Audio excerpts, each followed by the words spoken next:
Santiago, gracias primero por regalarnos un poco de tu tiempo. Y también quiero agradecer a Victoria que hizo las gestiones para que estemos acá conversando. Costó, pero se pudo. ¿Qué hora es allá? Son las 4 menos cuarto de la tarde. Ok, tenés un rato para hablar, ¿no? Porque tengo muchas ganas de hablar. Sí, sí, claro, para eso estoy aquí. Santiago, licenciado en Ciencias Políticas, también doctorado en Economía y actualmente estás haciendo uno en Filosofía, ¿digo bien? Sí, estoy ahora haciendo mi segundo doctorado, sí. ¿De qué parte de España sos? Soy de Madrid, pero vivo en Salamanca. Ah, sos de Madrid. Hincha del Sí, Madrid, me sí. imagino. Hombre, obvio, ¿de cuál si no? Es algo raro, ¿no? El Real Madrid porque en términos argentinos sería una especie de Boca y River juntos, ¿no? Tiene la elegancia y tiene el poderío, si se quiere, de River, pero también tiene la mística popular de Boca. Si lo dices por las remontadas y esas cosas en la Champions, desde luego. Lo que es verdad es que se ha solido asociar al Real Madrid con el River Plate y el Boca Juniors con el Atlético de Madrid, por tipo de espíritu, por tipo de lo que se vivía, lo que vosotros llamáis la cancha. Pero claro, el Vicente Calderón ya no es el Wanda Metropolitano. Pero sí es verdad que no, el Real Madrid no tiene exactamente un equipo analogable a Argentina. O sea que yo creo tú que va tu análisis por buen camino. Es una mezcla entre Boca y River. Sí, tiene la mística copera y al mismo tiempo a mí, ¿sabés qué me pasó? Que por una cuestión afectiva de Rosario, Messi, Newell, le seguí la carrera día a día, Messi, partido por partido, y obviamente que uno desarrolló, si se quiere, una simpatía por el Barcelona, pero simplemente por una transmisión que generó Messi. Después que se fue Messi se cortó eso, y hoy en día me pasa con el Real Madrid, que si no fuese por el Real Madrid, el Manchester City hubiese ganado 3 Champions seguidas y 2 tripletes. O sea, es una especie, el Imperio Bizantino es. Hombre, a ver, tú date cuenta de una cosa. En lo que llevamos de siglo XXI, el Real Madrid ya tiene más Champions que todo el resto de equipos que han ganado Copas de Europa desde el inicio. Y si sumamos las del siglo XX, pues ya son 15. Es decir, la distancia es prácticamente inalcanzable. Estamos hablando, sin discusión alguna, de, por lo menos a nivel europeo, aunque yo creo que mundial, del mayor equipo de fútbol privado de la historia. Entonces, es como Brasil en selecciones. También es verdad que Brasil lleva bastante tiempo sin ganar. Y este año, pues tú imagínate, hemos vuelto a ganar con mística, con remontadas y con… ¿Sabes ese meme que hacen, no? De que el Manchester City, el Chelsea, el Bayern de Múnich, pues utilizan muchas tácticas y tal, y al final el Madrid gana con el poder de la amistad. Bueno, es una coña, pero realmente se gana porque el equipo tiene un fondo físico enorme y porque Ancelotti es un gran técnico, la verdad. Y es también un club que pertenece a sus socios. Sí, no es una sociedad anónima, es un club que pertenece a los socios y Florentino Pérez es un hombre muy poderoso, es uno de los hombres más ricos de España, pero no puede hacer con el dinero del club lo que los socios no quieran. Y evidentemente todo el capital del club pertenece a todos y cada una de las personas que tienen el carnet de socio del Real Madrid. Digamos que es una rara avis, porque siendo un club muy poderoso y siendo un club muy rico, no tiene el capital dinerario que tienen estos clubes Estado que se están empezando a fomentar, como el Paris Saint-Germain, el cual, por cierto, no ha ganado absolutamente nada todavía, salvo ligas en Francia. Y bueno, ya sabes tú lo que ha pasado con Mbappé, ¿no? Que se ha venido para el Madrid. Sí, se fue para el Madrid. Bueno, pero y al mismo tiempo lo comparo con el Imperio Bizantino porque, corregime si está mal decirlo así, pero es el último club grande católico de Europa, ¿no? Que pertenece a su socio. Porque el Barcelona, al menos su fundador era Joan Gamper, protestante. Joan Gamper, que era suizo, se llamaba Hans Gamper de nombre original, se catalanizó y sí, era calvinista.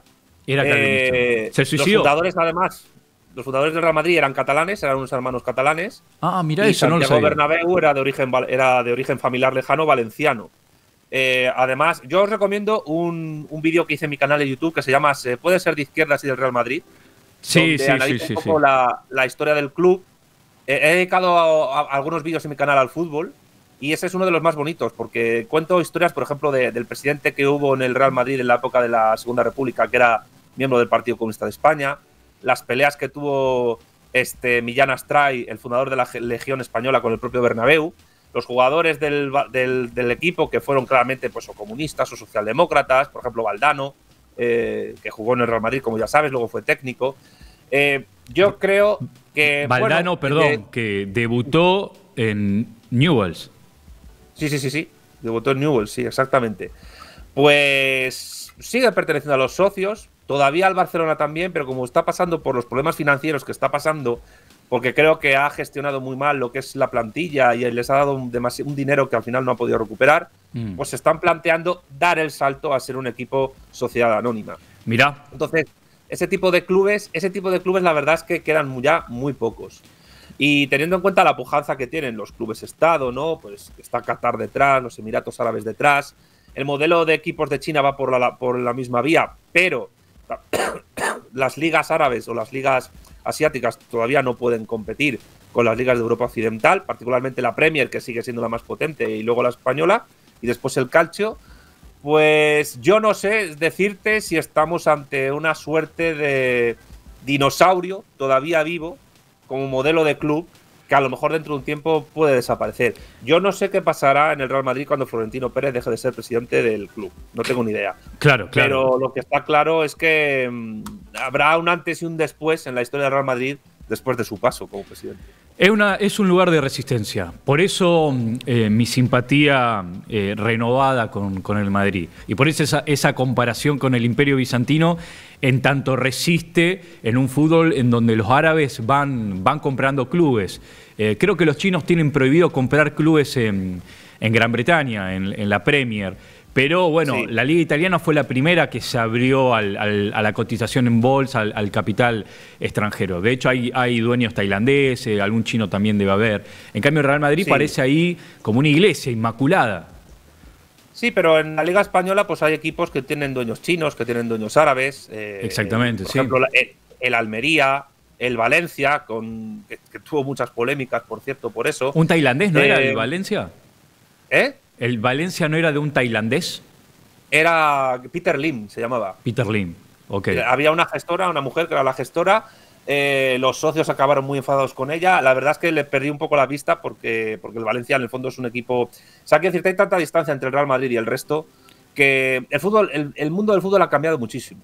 Y el mundo del fútbol se ha tenido que adaptar, en Argentina creo que también lo sabéis, a este modelo de financiarización de la economía global que desde determinados lugares del mundo ha ido descentralizando lo que es la gestión deportiva con la gestión económica. Claro. Y aunque la Premier tiene eso prohibido, sin embargo, los capitales que se mueven en la Premier son enormes. Eso, después de la ley Bosman, yo creo que te acuerdas, aunque eres creo más joven que yo, de la repercusión que tuvo el caso Bosman en Europa, cuando los equipos de la Unión Europea, después de la sentencia de aquello, pudieron empezar a fichar jugadores comunitarios a mansalva y empezaron las nacionalizaciones de no comunitarios como comunitarios, el fútbol cambió ya irreversiblemente, para siempre. Los jugadores tuvieron que cambiar incluso su rutina física.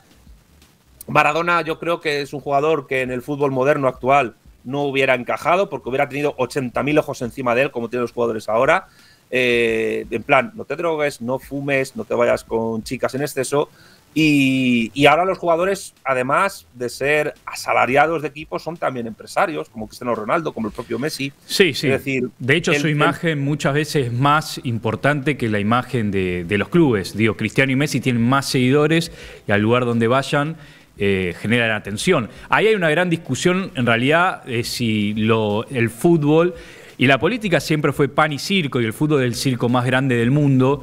Creo que la final del Mundial que ganó Argentina, el último de Qatar, la vieron 1.500 millones y el evento deportivo que le sigue tuvo 200 millones. O sea, una diferencia, estamos hablando del 700 y pico %.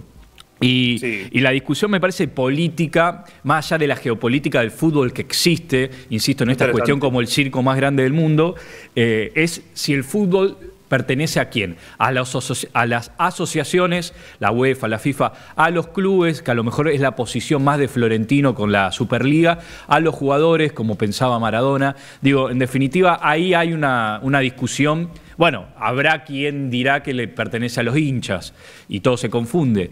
Pero desde los 80 que entra la televisión, evidentemente el negocio empieza a alcanzar niveles estratosféricos, al punto de que no pasa como la NBA, que es una liga regulada, que es la NBA por encima de las franquicias, que tienen un poder para justamente abrir nuevas franquicias, tope salarial. En cambio, en el fútbol no, también es una gran forma de lavar activos y dinero. Sí, quiero decir, es un gran negocio. O sea, los contubernios corruptos que tuvo la UEFA y la FIFA hace años, yo creo que todavía no están descubiertos del todo. Ten en cuenta otra cosa también del Real Madrid, que tú dices que es como el Imperio Bizantino. Que por cierto, la idea de. Ahí te regalé un video. Te regalé un video.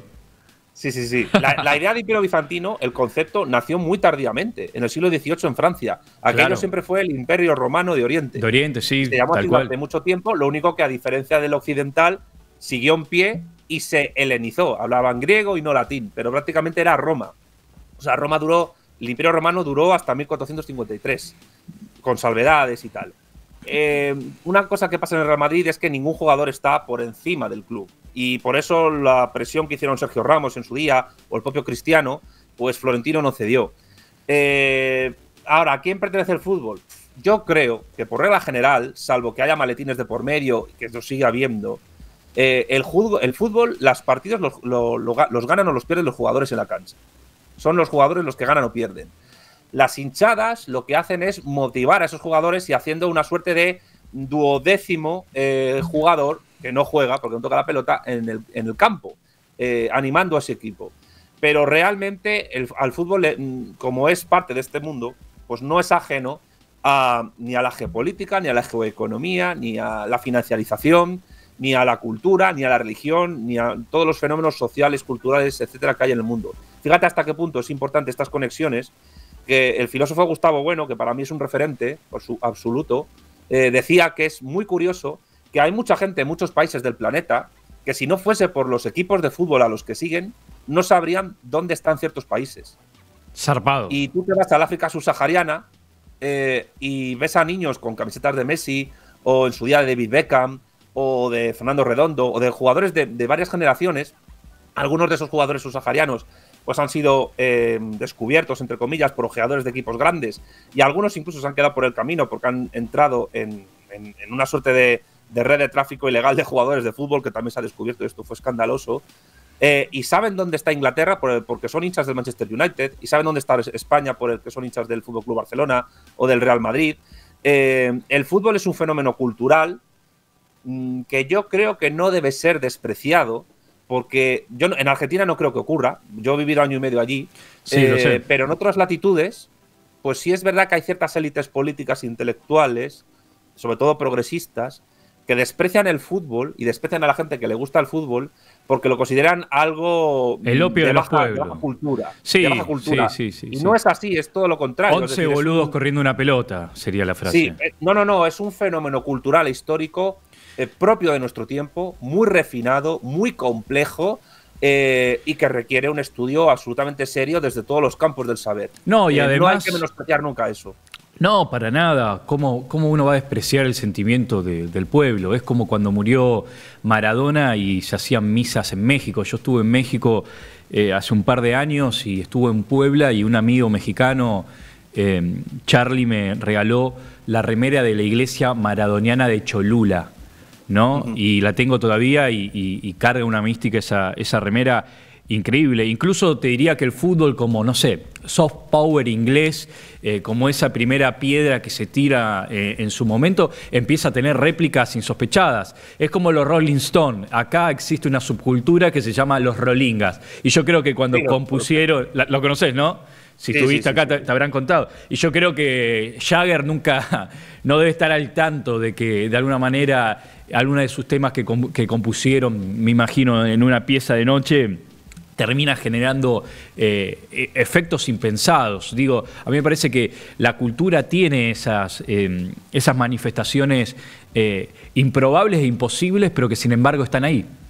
Mira, si me permites 2 comentarios sobre eso. Yo tengo también en mi canal un documental que hice sobre Maradona cuando murió, que se llama La pelota no se mancha, precisamente, porque fue la famosa frase que dijo cuando se retiró en ese partido en homenaje con grandes estrellas en la Bombonera, ¿no? Ahí es donde trato de analizar la figura no solo futbolística de Maradona, sino a Maradona como institución cultural, como institución histórica, como personaje casi numinizado, que ha marcado un antes y un después en lo que se llama la cultura popular. Que yo creo que muchas personas cuando se murió, pues lo menospreciaron injustamente. O sea, no estamos hablando de un mero ídolo de masas, es algo mucho más importante. Y respecto a lo del fútbol y la comparación que has hecho con el rock and roll, me parece muy pertinente, aunque yo matizaría. Esta diferencia que se hace entre poder duro y poder blando, yo creo que no existe. Mirá. El poder es siempre poder. Y el poder cultural, el poder de los medios de comunicación de masas, el poder del cine, el poder de la música popular, no académica, el poder de la televisión, el poder que tuvo, por ejemplo, la MTV en la década de los 80 en Estados Unidos, no se puede rebajar al nivel de decir que es un mero poder blando porque no son ejércitos, no es la bomba nuclear, etcétera. No, cuidado, porque esto te puede ahorrar una invasión de una manera prácticamente perfecta en cualquier país del mundo.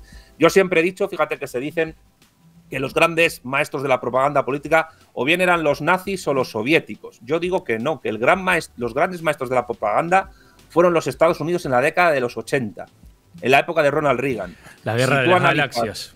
Sí, si tú analizas los productos culturales gringos, yanquis de esa época, a nivel de cine, a nivel de música popular, a nivel de televisión, la MTV y a muchos otros niveles, incluso en videojuegos, etcétera, y otras facetas de la cultura, la literatura, etcétera, fueron fundamentales para acabar con el Imperio Soviético, absolutamente fundamentales. Y es un campo que está por estudiar. Claro, luego llegaron los 90, llegó Kurt Cobain y tal, y todo eso se acabó. Sí. Hollywood le ganó a Tarkovsky. Sí, o sea, quiero decir, Estados Unidos en los 80 fue una gran máquina de propaganda. Descentralizada, si se quiere, pero operativa, muy operativa y con cierto impulso estatal, ¿por qué no decirlo? No hay diferencia entre poder blando y poder duro. Todo es poder. Me parece interesante eso, porque hace poco tuvimos una discusión, un diario cooperativizado acá, hicimos un comentario, hablamos del poder, y hubo un comentario del público que fue, bueno, pero la solución es construir poder popular. Y me acuerdo que la intervención, o lo que discutimos después en el programa, es ¿qué es el poder popular? Y el poder es el poder, digo, sin entrar en la doctrina de Cersei, en el sentido de que no puede ser redimido en tanto adjetivado, ponerle popular, blando, en definitiva describe lo mismo. La pregunta sería, ¿cuánto poder tenés y para qué lo querés? Y en todo caso, la trampa sería que el proyecto no sea el poder mismo y que el poder sirva para otro fin, o para algún fin, en definitiva. Pero bueno, me parece interesante para hablar... aprovechando que somos los dos politólogos, me parece que podemos generar un intercambio rico, pero no quiero dejar afuera a nadie. Por eso me parecía divertido empezar por el fútbol, pero también quiero seguir y tenía pensado justamente hablar de lo que acaba de pasar en Europa, en las elecciones europeas. Te estuve escuchando un poco en el directo que hiciste. Y hay un mapa para conversar, para que nos ayudes a entender, para intercambiar, en el cual me parece que con esas claves de lo que está pasando en Europa, también vamos a poder hablar un poco de Argentina y sobre todo de la política en general. Vino al programa Marcelo Gullo, así que me parece que tenemos varios puntos de encuentro que van a ser interesantes. Por eso te preguntaba si tenías tiempo. Y el primer mapa, no sé si lo ves, lo podemos acercar un poco. Se ve. ¿Lo ves? Bueno, no hace falta que te lo describa. Básicamente es Alemania y aparece casi como dibujado, casi como si fuese un diseño hecho por alguien, la Alemania Oriental, y la antigua Alemania Oriental y la Alemania Federal. Y en la Alemania Oriental ocurre esto de que se votó a la extrema derecha, casi de una manera, bueno, como decíamos, dibujando un mapa. Incluso se me ocurre algún cruce con el fútbol y con un libro de Carrer muy bueno, no sé si lo leíste, Limonov, y por qué, en definitiva, esta idea de que Rusia o en Europa del Este las barras de fútbol son de extrema derecha, siendo que muchas veces son de clubes como el Partizan. Y me da la sensación que Rusia y por extensión Alemania Oriental, que también tiene mucha influencia ortodoxa, es un punto de encuentro en donde tal vez la extrema izquierda y la extrema derecha se tocan sin contradicción. Es como un punto cardinal y del espacio donde ese fenómeno ocurre y tal vez en los mapas de este lado del telón de acero no se comprenden o no se entienden. Pero yendo a la elección europea, ¿cómo explicás esto? ¿Cómo explico el mapa, te refieres, no? Exactamente. Es muy interesante ese mapa porque yo creo que hay 3 ideas fundamentales para poder entenderlo. Bien. Voy a ir de menos a más. Voy a ir de dialéctica interna de clases dentro de Alemania, de estados y de imperios, que es el marco teórico como motor de la historia que sigo yo desde el materialismo político. Bien. Vamos al nivel interno de Alemania. Ese mapa coincide, como tú bien has dicho, en las regiones en azul, los Länder azules, con lo que fue la anterior, la comunista República Democrática Alemana.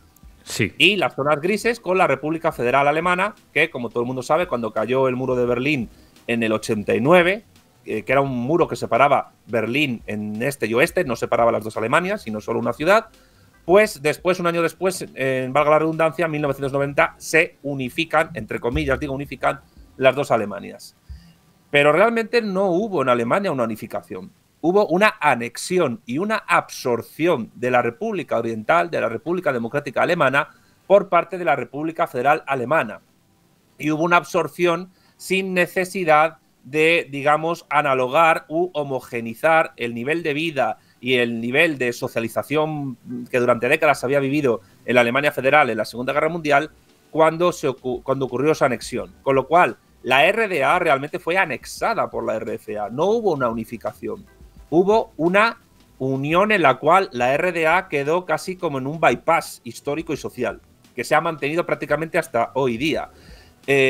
A eso hay que añadir que en Alemania, lo digo para vuestros oyentes en Cabaret Voltaire, que por si no lo sabían, pues en Alemania están prohibidos legalmente los partidos comunistas y los partidos nacionalsocialistas. Mirá. Es decir, los partidos políticos que sigan el marxismo-leninismo que siguió el Partido Socialista Unificado de Alemania, de la RDA, no pueden presentarse a las elecciones si son ilegales.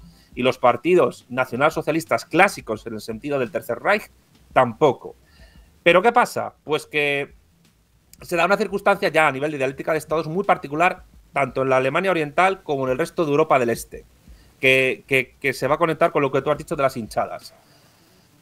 La izquierda hegemónica que hubo en Alemania Oriental y en toda Europa Oriental fue la izquierda comunista, la izquierda bolchevique de tipo marxista-leninista e inspiración soviética. Una izquierda, la quinta generación de izquierdas en el cómputo de Bueno, que nunca fue la hegemónica en Europa Occidental, que en Europa Occidental fue la socialdemocracia. Claro. La socialdemocracia, junto con la democracia cristiana y con los socialliberales, generaron a través de la economía social de mercado, el ordoliberalismo alemán, lo que fueron las bases después de la Segunda Guerra Mundial de ¿qué? Del estado del bienestar. El estado del bienestar tuvo además su raíz histórica en el siglo XIX con Bismarck en Prusia y en la Alemania unificada, con el Plan Beveridge en Inglaterra, un poco antes de la Primera Guerra Mundial, y en el periodo de entreguerras entre las dos guerras mundiales, pues con las ideas de Keynes, ¿no? De John Maynard Keynes, que se convirtió, después de que la socialdemocracia se desmarxistizara, en el referente económico y de política económica de la socialdemocracia. Eso nunca ocurrió en Alemania Oriental. ¿Y qué pasó en Europa Occidental? Pues que en las democracias liberales burguesas avanzadas, la socialdemocracia no solo se convirtió en la izquierda hegemónica, sino que en el propio proceso de desarrollo de la propia democracia liberal, la socialdemocracia se fue desmarxistizando, fue asumiendo ideas cada vez de manera más acusada por parte del liberalismo y de la derecha, y al mismo tiempo las derechas, la democracia cristiana, fue también asumiendo progresivamente valores de la izquierda socialdemócrata. Con lo cual, ¿qué pasa? Que en las democracias liberales no hay realmente, políticamente hablando, diferencias sustanciales entre izquierda y derecha. Liberales de izquierda y liberales de derecha. Sí, básicamente eso es lo que ocurre. Por lo tanto, la socialdemocracia se aboca a un socialliberalismo. Cuando Agustín Laje o Nicolás Márquez, por decir dos referentes de tu patria, hablan de que el marxismo abandonó la lucha de clases. Te pido perdón. Te pido perdón por ese aporte intelectual. No, pero estoy intentando explicar su perspectiva y demostrar por qué está equivocada.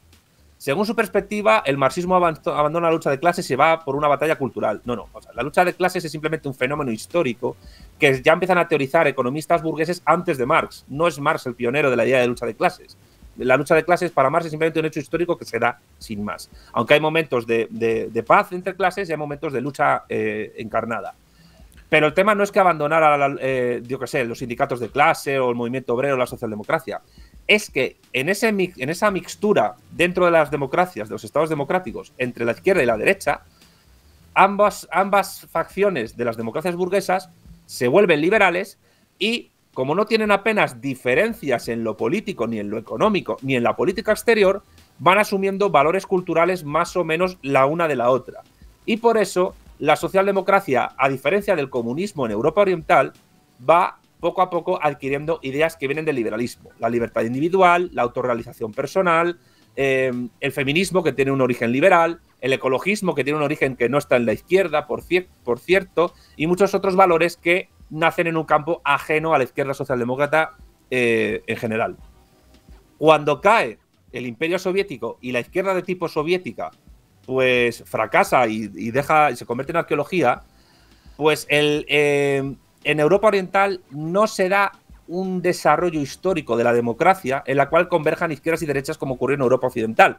Okay. Eso también ocurre en Iberoamérica, en Estados Unidos, en Canadá, en Australia, en Japón, etc. Todo eso que confusamente se llama Occidente. Y en Europa Oriental, pues lo que ocurre es que son los grupos, digamos, nacionalistas de corte identitario, étnico y muy conservador, los que convergen con valores ya conservadores a nivel moral e histórico que el comunismo soviético tenía ya de por sí. Claro. Desde época de Stalin. Claro. Y entonces, ¿qué pasa? Pues que la socialdemocracia o socialliberalismo de países como España o Francia o Inglaterra o Portugal o la misma Argentina no tiene cabida en Europa Oriental por esta herencia histórica de la izquierda soviética. Y por eso el hueco dejado legalmente y políticamente por los comunistas es tomado por grupos políticos que a lo mejor en lo económico y en lo geopolítico no están casi en la misma línea que los comunistas soviéticos, pero en lo moral y en lo sociológico sí están en la misma línea. Entonces, ¿qué pasa? Pues que eso que se llama marxismo cultural no existe. Es básicamente, como diría Juan Manuel de Prada, liberalismo consecuente, liberalismo cultural. Y por eso la socialdemocracia, como no puede diferenciarse realmente en lo económico y en lo político de la democracia cristiana, solo puede diferenciarse en lo sociológico. Es decir, que si el LGTBIQA+, que si el ecologismo, que si el animalismo, que etc, etc, etc. O los gustos musicales incluso. Por eso, la izquierda y la derecha, a nivel político, yo creo que es una distinción clásica que ha perdido sentido, pero, y espero es importante, a nivel sociológico tiene muchísima fuerza, por lo menos en España, en Italia, etc. Santiago, y creo que en Argentina un poco también. Hemos llegado a conclusiones parecidas en el programa, en el sentido de que izquierda y derecha a lo mejor funcionan de manera identitaria, ¿no? Si a mí se me presenta alguien y me dice yo soy de izquierda, yo soy de derecha, más o menos le entiendo. Lo que no sirve, yo creo, es para cartografiar la realidad como mapa, porque nada está donde se supone que debería estar y no tiene sentido. Bueno, claro. ¿Qué sentido tiene enojarse con los mapas o qué sentido, mejor dicho, tiene enojarse con la realidad para preservar los mapas si los mapas no funcionan? Eso lo tengo claro y hemos llegado a conclusiones parecidas, tal vez con influencias, algunas similares, otras no tanto, pero te quiero mostrar una segunda imagen para seguir construyendo esta conversación, que es lo que ocurre en Francia, porque al mismo tiempo estamos hablando de unas elecciones europeas con una abstención del 49%.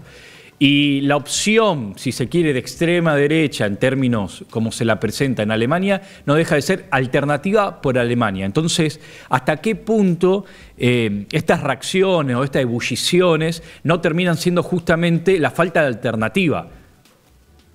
Acá tenemos, Francia, mirá, se ve, es una imagen icónica y justamente, por un lado, a Macron, que en algún momento incurrió en el obamismo, que yo diría que es como el extremo centro, ¿no? Lo coachado, lo políticamente correcto, lo que es extremadamente salido de un focus group, como un político de laboratorio.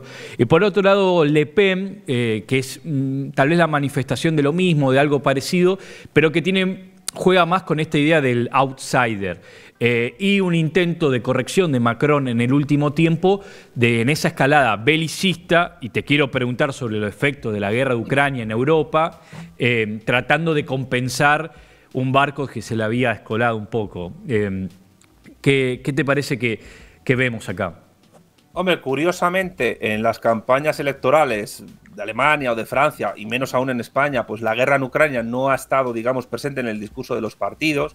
Y ya te adelanto que, por ejemplo, en España, todos los partidos, o prácticamente casi todos los partidos que tienen escaños en el Parlamento, están contra Putin, prácticamente todos, sin excepción. Sin embargo, sí es verdad que Marine Le Pen y Reagrupación Nacional sí ha tenido críticas a Macron en el sentido de que básicamente están señalando que es excesivamente belicista y excesivamente agresivo en la política exterior. Bueno, Francia siempre ha tenido una política exterior agresiva, yo creo. Pero, bueno, yo lo dije en el directo de ayer. Ahora mismo, si hay un país en Europa que es un polvorín político absoluto, es Francia. No en vano, el propio Macron se ha dado cuenta del fracaso electoral que han supuesto los europeos en Francia, donde Lo donde duplicó Le Pen de votos, ha arrasado. ¿no? ¿Duplicó votos? Sí, subió bastante. Es verdad que hubo bastante abstención, pero no le ha quedado más remedio ante lo que se le espera que convocar elecciones legislativas. Bueno, pero Santiago, la abstención lo que significa es que el fantasma de la extrema derecha, de se viene el fascismo, no asusta a nadie.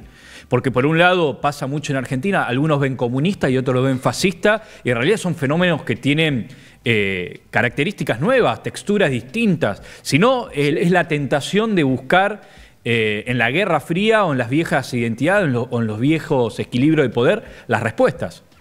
Mira, Alicia Melchor dice una cosa muy acertada, y es que si hay un público político al cual el neofascismo o la extrema derecha, bueno, ese fantoche que fue derrotado en 1945 y que hoy es marginal, sí asusta a un grupo importante de gente. ¿A quién? A la gente que se considera de izquierdas. Claro, a la gente que se considera progresista. Claro. Pero ¿qué es lo que les asusta? ¿Qué es lo que dice Alicia que les asusta? Les asusta ser ellos mismos de derecha o de ultraderecha o fascistas si se desvían sociológicamente de un cierto discurso. Por ejemplo, en materia de inmigración, en materia de política exterior, en materia de incluso, no ya de justificar, sino de entender por qué Putin ha invadido Ucrania, porque las guerras no son justas o injustas, son prudentes o imprudentes, ¿no?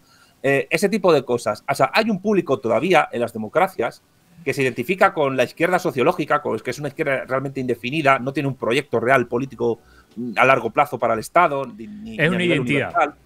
Sí, es una identidad donde, es decir, ¿cómo lo digo? Es decir, soy de izquierdas porque escucho a Fito Páez, pero soy de derechas porque ahora resulta que, pues no sé, que escucho a Carlos Gardel mientras rezo con el rosario en la mano. Es una chorrada, es una tontería, pero eso sí, eso funciona. Tiene mucha fuerza lo sociológico la democracia, porque la única cosa que ideológicamente tiene fuerza en democracia liberal es la sociología. Pero realmente, a esa gente que le asusta el neofascismo, la extrema derecha, etcétera, pues está, digamos, teniendo miedo por un fantasma. Aunque también te diría una cosa, se está dando un fenómeno en una cierta derecha sociológica que es recíproco, que es parecido, que es el miedo al socialismo, el miedo al estatismo, al comunismo totalitario come niños, que eso está muy impulsado en Argentina por los pubertarios, por Javier Milei, etcétera. Yo me niego a llamarlos libertarios, ¿sabes por qué? A ver, ¿por qué? Esta gente se ha apropiado de dos términos que no les pertenecen. Claro, son tiene liberalismo y libertario. El liberalismo es una ideología que surge en España en la guerra de independencia contra Napoleón y en las Cortes de Cádiz. Y que para esta gente se llaman básicamente socialistas. Y los libertarios eran los anarcosindicalistas de la CNT, de la FAI, Buenaventura Durruti, etc. Entonces, esta gente se ha apropiado de dos términos que no les pertenecen realmente. Pero bueno, la lucha ideológica es así. Pero esta gente, como llama socialismo a cualquier cosa, es decir, voy a poner un parque público y unas farolas, socialismo. Socialismo es básicamente el Estado hace cosas y comunismo es el Estado cuando hace muchas cosas. Con lo cual, tenemos a las dos facciones del liberalismo que en el fondo, las dos, insultan al otro con el término totalitario o fascista, porque de ahí que diga Milei, por ejemplo, que el fascismo es de izquierdas, cuando la distinción izquierda y derechas para analizar el fascismo no sirve. Y los que fueron fascistas en su día tampoco se identifican a sí mismos en ese eje. Muchos fascistas fueron comunistas después también y viceversa. Pero igual que muchos liberales fueron luego fascistas y luego muchos comunistas fueron liberales, sin duda. Las ideologías políticas están mucho más conectadas entre ellas de lo que parece. Estaba pensando en Curcio Malaparte, por ejemplo. Bueno, o tienes en Italia a Luigi Einaudi, que era un liberal que apoyó a Mussolini hasta que vio que aquello iba a perder la guerra. Y en Austria, von Mises apoyó a Adolfus. Y tuvo que huir cagando leches de Austria porque era judío, después del Anschluss. Pero, quiero decir, las categorías del siglo XX a nivel político, no sociológico, sociológicamente tienen mucha fuerza, pero a nivel político ya no explican la realidad. Y como no explican la realidad, pues yo creo que, a ver, yo creo que a ti te tiene que pasar, como persona que eres de mi gremio, lo mismo que a mí. Y es que muchas veces los politólogos, uno se pregunta dónde diantres han estudiado la carrera y de dónde sacan los análisis que hacen, porque no se enteran ni de la misa a la mitad de cómo funciona el mundo. Sí, y yo escucho a politólogos que no saben cómo funciona la Tierra actualmente. Desprecian la geopolítica muchas veces, o inclusive... Sí, o inclusive uno tiene la sospecha de que lo identitario... Esto que te decía, una metáfora de que hay más interés en defender los mapas de que entender la realidad, ¿no? Como si los mapas fuesen más importantes que la causa o que la realidad misma. ¿Pero para qué sirve un mapa? Justamente para cartografiar, para ubicar dónde está un río, la distancia de una montaña a un río, para saber por dónde ir, por ejemplo. Sí. Si no, uno corre el riesgo de perderse. Pero bueno, ahí está, tú has dado la clave. Tú has dado con la clave de la palabra. Vamos a llegar ahí. Vamos a llegar ahí. Sí, con tiempo vamos a llegar ahí, pero no quiero perder en vista. Yo también lo pensé así, la conversación, la cuestión geopolítica en Europa, porque marca mucho. Hablamos de Alemania, hablamos de Francia, quiero hablar de España, pero en definitiva, ¿qué pensás que es la Unión Europea? Porque si no puede decidir entre la guerra y la paz, si no tiene poder de decisión en su política exterior, si la guerra de Ucrania no estaba dentro de las posibilidades o de los programas electorales de los partidos que al mismo tiempo no logran convocar a más que el 51%, que es bajísimo, me cuesta entenderla. ¿Es una colonia rica de Estados Unidos? ¿Es una colonia sin política exterior? ¿Cómo la pensás vos desde el marxismo? Es el patio trasero, antes rico, cada vez menos, de Estados Unidos, la Unión Europea. Y hay que tener en cuenta dos cosas, a mi juicio, fundamentales. Primero, que la Unión Europea fue fundada y fue formada como forma de establecer en Europa Central y Occidental la Pax Americana después de la Segunda Guerra Mundial y con el objetivo de que el comunismo de la URSS no se extendiera hacia Europa Occidental. Claro, que estaba peligroso en Grecia, en Italia. Claro, los conatos de partisanos que hubo en los Balcanes, en Grecia, etcétera, eran muy peligrosos a finales de la Segunda Guerra Mundial. Y cuando Santiago, perdón, porque en gran parte habían estado en contra de las guerras. O sea, tenían tanta legitimidad los PC en la época porque habían estado en contra de las dos guerras. Era una guerra entre burguesías y hay actualmente una guerra en Ucrania, una guerra en Europa y parece ser que no se puede manifestar al respecto. Entonces, ¿qué es la izquierda y la derecha en ese contexto? ¿Cuál es la política exterior de una unión que tampoco tiene un ejército unificado y parece ser que está de rodillas a la política exterior estadounidense? Bien, termino la descripción histórica y te respondo a esa pregunta. Dale, perdón. Mira, cuando el Ejército Rojo ganó las batallas de Stalingrado y la batalla de tanques en Kursk, el avance de Stalin y del mariscal Zhukov hacia Berlín era inminente. El miedo que existía en el Imperio Británico y en Estados Unidos, evidentemente, y también la llamada resistencia francesa, que realmente fue mínima, porque cuando entró Hitler en Francia, entró aplaudiendo todos los franceses, la inmensa mayoría, tenían miedo de que el Ejército Rojo llegara a Lisboa. Y por eso el día D, el desembarco de Normandía, se hizo. Ese desembarco bélico permitió que el Ejército Rojo y los aliados anglosajones, angloatlánticos, anglofranceses, se encontraran en Berlín porque los dos corrían también con prisa para hacerse con los planes de la bomba atómica, con los planos de desarrollo. Cuando la Segunda Guerra Mundial termina, ese choque ya pasa a ser financiero, cultural, empieza la Primera Guerra Fría. Ahora estamos en una Segunda Guerra Fría. Y en esa Primera Guerra Fría, la Unión Europea se establece con qué objetivo. Para impedir, de nuevo, vía en parte militar por las bases de Estados Unidos y de la OTAN, y en parte también económica y sociocultural, impedir que el comunismo soviético se expandiera a Europa Occidental. Y de ahí, pues, las políticas del Estado de Bienestar, la hegemonía socialdemócrata que hemos hablado antes, etc. Pero cuando el Imperio Soviético cae, ¿qué papel tiene la Unión Europea? Como tú bien dices, no tiene política exterior propia porque no es un Estado. Es un conjunto de estados, es un nido de tiburones donde los estados y las empresas transnacionales europeas y de fuera se utilizan mutuamente para seguir sus propios intereses. y donde hasta hace poco, hasta el Nord Stream 2, había un Estado, que era Alemania, que hacía de unificador, que era la mayor potencia económica, lo sigue siendo todavía, pero que actuaba como una aspiradora que depredaba recursos humanos y materiales y mercantiles del resto de naciones europeas, a costa de dejarlos sin industria, como pasó con España cuando entramos en la Unión Europea. Pero, al mismo tiempo, pues cuando Alemania ha perdido ese ímpetu por el Nord Stream, por la voladura del Nord Stream, Francia se quiere volver a erigir, como lo intentó ser ya cuando se fundó la Comunidad Económica Europea, en el líder de esa Unión Europea. Pero es imposible que la Unión Europea tenga política exterior, porque la Unión Europea no es más que un laboratorio político-ideológico de la hegemonía anglosajona y particularmente estadounidense a nivel global. De hecho, el lema de la OTAN yo creo que es aplicable a la Unión Europea. El lema de la OTAN oficioso, que creo que tú sabrás que es con Alemania abajo, nosotros encima y Rusia fuera. La Unión Europea existe para implantar una pax americana geopolítica que evite pues que el movimiento comunista hubiera tenido pregnancia en Europa Occidental. Pero es inviable que tenga política exterior propia porque no es un Estado y se está viendo, además ello, en la descoordinación y falta de univocidad discursiva de presidentes de naciones que son parte de la Unión Europea con respecto a la guerra de Ucrania. Orbán no tiene nada que ver con Pedro Sánchez. Macron no tiene nada que ver con el presidente eslovaco, que ha intentado ser asesinado en un atentado hace poco. La Unión Europea no es más que lo que ha sido Europa siempre.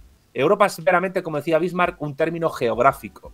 No ha existido nunca, ni culturalmente a nivel homogéneo, ni sociológicamente, ni lingüísticamente, ni nada. Es una biocenosis, es un biotopo, donde los estados luchan entre sí, las clases luchan entre sí, incluso a muerte, por la hegemonía. Eso es Europa, el lugar del planeta donde más guerras ha habido jamás.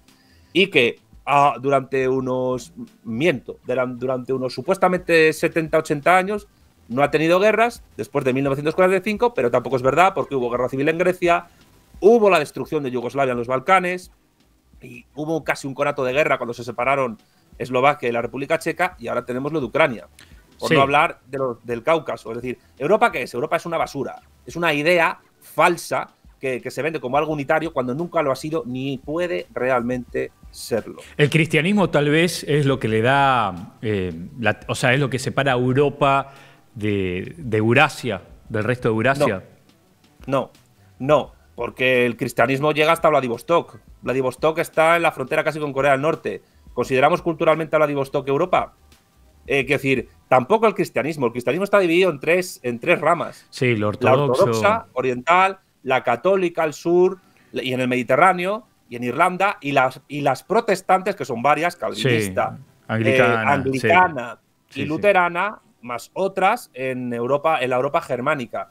No ha habido, y bueno, por no decirte que hay regiones de Europa donde la hegemonía religiosa es islámica, como Bosnia-Herzegovina, como Albania, o regiones de Europa donde incluso, por cuestiones migratorias de siglos, el budismo, por ejemplo, creo que es en Kalmukia, en la parte rusa de Kalmukia, donde el budismo es la religión hegemónica. El cristianismo como religión unívoca tampoco existe como tal. Es decir, no se puede hablar de unidad religiosa europea porque no ha existido nunca. Hubo un intento de unión de la cristiandad en el siglo XV y en el siglo XVI, que se fue a pique con la Reforma Protestante, pero esa unicidad no era de Europa, era de la cristiandad. Y en esa cristiandad, después de 1492, ya estaba entrando a América. De alguna manera vos me estás diciendo Occidente no existe como tal. Es un concepto que ha ido mutando y que algunas veces se ha usado para una cosa y a veces se ha usado para otra. Pero en definitiva no existe eso. Bien, te sigo, te entiendo y me gusta. Hay un paso más que quiero dar, y yendo de más a menos a lo particular, y es España. Nos quedan 15 minutos de llamada. ¿Qué querés, que cortemos y sigamos? ¿O tiramos estos 15 minutos y qué te parece? ¿Cómo estás de tiempo vos? Yo estoy a vuestro servicio, lo que vosotros queráis. Listo. Si son 15 minutos me parece que la respuesta, en todo caso, si nos quedamos sin tiempo, lo volvemos a hacer. Igual esto va a salir así, crudo, porque yo estoy tomando mate. El programa suele ser a la noche con vino, pero me gusta estar despierto temprano hablando con un colega del otro lado del charco. España. Yo estuve en España también. En su momento incluso, debo confesarlo, entusiasmado por lo que estaba generando Podemos. Le hice una entrevista a Juan Carlos Monedero, 2 incluso. Estuve con... ahora no me acuerdo el nombre de ella, pero es ahora una de las referentes en Barcelona, sobre todo en el medio del quilombo del procés catalán. No sé si tenemos la imagen para mostrarle a Santiago. Acerquémosla, por favor. Un breve viaje en el tiempo. Acerquémoslo sobre todo para que la gente lo miren. Él ya sabe qué le estoy mostrando. Unidos Podemos. Es una foto que tenía ganas de mostrarte porque ¿qué pasó acá y cómo se derrumbó Podemos? Porque hasta hace poco en Argentina los manuales que se importaban eran los de Podemos. Estaba muy de moda, incluso cuando ya había pasado de moda en España. Mira, yo te voy a decir una cosa muy clara. ¿Qué daño ha hecho Podemos a las izquierdas en Argentina, en Venezuela, en Colombia, en México, etcétera? Es una absoluta desgracia que esa gente os haya formado, o más bien deformado, en muchas cosas a nivel ideológico y académico. Porque esta gente ha hecho mucho daño a la clase obrera española, ha hecho mucho daño a la nación española y ha hecho mucho daño a la política española. No son más que izquierdas sociológicas indefinidas, formadas académicamente por las universidades estadounidenses y por lo que se da en las universidades estadounidenses, la basura de Judith Butler y todas estas historias, que han caído básicamente víctimas de sus propias contradicciones internas. Claro. Es decir, un señor como Pablo Manuel Iglesias Turrión diciendo, no, la patria son los hospitales. Y yo, pues nada, pues vete a Indonesia, que hay hospitales y que te atiendan allí también. O sea, es decir, es básicamente un absoluto desajuste psicológico el que ellos han establecido en la política española y la han embarruntado con ideas absolutamente peregrinas que tienen que ver con estas indefiniciones, la defensa del derecho de autodeterminación de Cataluña, la defensa de que España es un Estado plurinacional sin definir lo que es una nación, si es étnica o si es política. Imagínate que con ese concepto uno podría razonar que las Malvinas son inglesas. Imagínate hasta qué punto nos puede llegar. Bueno, con ese razonamiento ellos os pueden decir que en la Araucanía los mapuches tienen derecho de autodeterminarse y separarse de Argentina. Y con eso, las ideas podemitas, perfectamente. Santiago, quiero profundizar. ¿El pecado de Podemos, entonces, qué fue para vos? ¿Cerrar con la agenda woke, representar el liberalismo de izquierda? ¿O es el problema histórico de la izquierda española con el tema del patriotismo? Todo eso a la vez, pero resumido en algo que has dicho tú, que es la cuestión identitaria sociológica. Pablo Iglesias hace poco salió diciendo, sería cojonudo tener una funeraria solo para gente de izquierdas, donde en vez de un cura, pues haya otra persona laica dando un discurso sobre el finado. Ahí es donde se ve lo que es Podemos. Es pura pose, es pura sociología, no hay profundidad ideológica, no hay planes y programas a largo plazo, no hay un trabajo teórico serio. Una persona, además, como Pablo Iglesias, que su idea de marxismo es básicamente la de los postoperaístas italianos y la del nefasto Toni Negri. Es decir, un absoluto desbarajuste. Juan Carlos Monedero, que fue profesor mío, Juan Carlos Monedero nunca ha sido marxista, ni comunista, ni nada. ¿Vos estudiaste en la Complutense? Sí, yo estudié en la Complutense. O sea que vos fuiste paralelo al fenómeno de Podemos. Yo lo sufrí. Cuando fue un feto, sí. Pero porque etariamente, aproximadamente estás en el mismo rango etario, ¿no? Yo tengo 42 años. ¿Y Pablo qué tendrá? Cuando yo acabé la carrera en el 2008, la acabé con 26, la empecé con 21, Pablete se había doctorado. Ah, un poco más grandes. Sí, él es del 78 y yo del 82. Ok, sí. 45 años tiene él, sí, lo acabo de buscar. Sí, por ahí. Pero vamos, yo ya en su día, o sea, yo quiero decir, es como si tú has pasado la COVID. Es decir, una vez que la pasas ya estás vacunado. Pues yo, como lo sufrí en la facultad, estaba ya vacunado. Y muchas cosas de las que iban a hacer, yo lo avisé a la gente en el 2014. Dice, estos van a convertir España en la facultad de Somosaguas. Y casi es lo que han hecho. Y además dije otra cosa. Lo dije en un libro que se llama Podemos, Comunismo, Populismo, Socialfascismo. Dije, no solo van a convertir España en la facultad de Somosaguas, sino que además el erial que van a dejar va a desprestigiar completamente las ideas de izquierda y del socialismo en España durante bastante tiempo. Y lo que está pasando en las europeas es evidencia de eso. la subida del PP, la subida de Vox, la llegada arrasadora de Alvise Pérez con 800.000 votos, que es difícil todavía situarla ideológicamente donde está. Es decir, Podemos ha destruido todo lo que se pueda entender como izquierda política de manera definitiva en España por completo, hasta el punto que el PSOE se ha podemizado en gran medida. Yo entiendo que a lo mejor, pues es que ya os lo digo, esta gente ha hecho mucho daño y a vosotros os ha hecho mucho daño porque os ha ofrecido marcos teóricos que están totalmente errados, totalmente equivocados y que ya ni siquiera se utilizan en los países como Italia o Francia, donde en su día fueron hegemónicos en los 70 o en los 80 o en los principios de los 90. Igual nosotros también le hicimos daño a ustedes porque le mandamos a la CLO y a explicarle el peronismo. Bueno, la CLO, yo me leí La Razón populista, lo tuve que dejar casi a la mitad porque era infumable, te lo juro. Che, infumable. Escúchame, ya estamos. Bueno, hagamos esto, cortemos y podemos seguir un rato más. Está interesante. Sí, no hay problema. Dale, a la gente que está del otro lado, no sé si lo va a haber cortado o no, aprovecho simplemente a aclararle eso, pero estas conversaciones valen la pena y la verdad que es la primera vez que hablo con él y bueno, evidentemente hemos llegado a conversaciones parecidas, no siempre coincidiendo, siempre decimos que el formato de este programa es servir sobre la mesa una picada y uno espera que del otro lado estén al tanto, ¿no?, de las cosas con las que quieren quedarse o cuáles no. En definitiva son conversaciones. Aprovecho y le mando un saludo a Pablo Borda, que me gustaría que tenga un cruce con Santiago, sería más que interesante. Es más, me gustaría ser el Don King de ese cruce. Santiago, ¿estás con nosotros? Aquí estoy, sí. Bien, perfecto, gracias por estar. Estoy tomando un mate. ¿Tomaste mate en tu estancia en Argentina? Lo tomé, sí, lo probé. ¿Un año y medio? ¿Qué fue? ¿Una pasantía? ¿Fue un posgrado? ¿Qué es lo que fue? Fue una beca interna, postdoctoral del CONICET. Mirá vos. Me dieron una beca en economía, estuve a un año y medio viviendo en Buenos Aires. ¿Rosario conociste? Sí, estuve en Rosario, estuve en casa de Marcelo Gullo. Bien, sí, me imaginé. Algo me contó él. Che, escúchame, ¿a Pablo Borda lo conoces? Solo por internet, solo digitalmente. Me gustaría oficiar un cruce, me gustaría ser el Don King que oficie ese encuentro. Yo creo que van a terminar dándose un abrazo. Ojalá, él se metió conmigo de mala manera y yo no le he hecho nada. Así que bueno, le mando un saludo. Le mandamos un saludo. Che, escúchame una cosa. Bueno, estábamos en España. España evidentemente hay algo y vamos a llegar a la iberoesfera. Pero en definitiva esto que vos me relatabas de Podemos y que, bueno, debo confesar que yo he sido un joven seducido en su momento por todo aquello. De hecho, me entrevisté con ellos. Estuvo bien. Obviamente que en algún momento encontré los límites del marco teórico e incluso esa cuestión identitaria.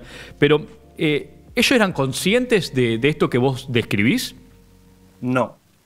No, yo creo que no fueron ni lo son todavía. ¿Y cómo funciona ese tipo de reclutamiento ideológico en donde vos terminás jugando, si se quiere, para el enemigo? ¿Te refieres a ellos o me refiero a ellos. En tu descripción me refiero a ellos. A ver. Porque debo decirte, capaz que soy un ingenuo provinciano argentino, que yo creo que tuvieron buenas intenciones y representaron algo. Obviamente que yo no tengo el lore ni el backup de qué pasó atrás y este conocimiento de que, bueno, yo cursé con ellos y conozco más cosas. Pero de alguna manera a mí me parece que nadie le puede dedicar tanto tiempo a algo sin estar convencido de eso. Incluso convencido por las razones que uno dice estar convencido. A ver, sin duda, si te metes a la política y resulta que después de salir 2 años en televisión, en prime time, en La Sexta, logras en las europeas en 2014 1,5 millones de votos, pues evidentemente, y llegas a tener hasta 70 diputados, pues evidentemente has tenido éxito y has comentado con bastante gente. Claro, que es una conexión sociológica. ¿Cuál es el problema de Podemos?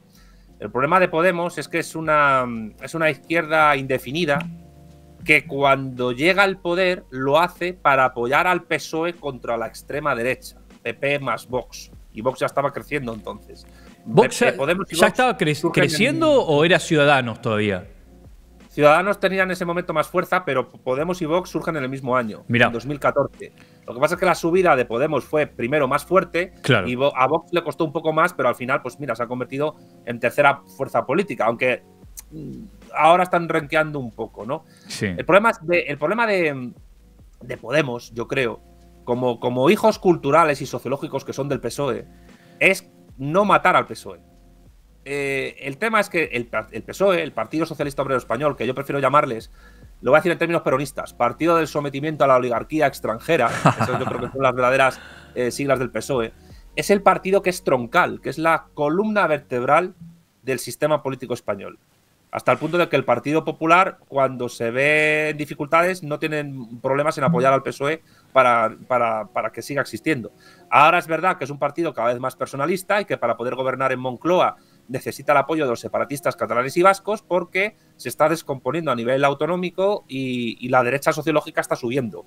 De hecho, en las europeas subió. Y cuidado, tú has hablado de una abstención del 49% en toda Europa, en toda la Unión Europea. En España llegó a ser casi del 51%. O sea, fue superior la media española con respecto a la media europea. Y en Croacia solo votó el 21% de la gente. ¿21%? Sí, en Croacia. Y eso es una barbaridad. La gente cada vez tiene... Es una crisis de representación, básicamente, porque si vos tenés un sistema que no convoca a nadie a votar, 21% es una locura.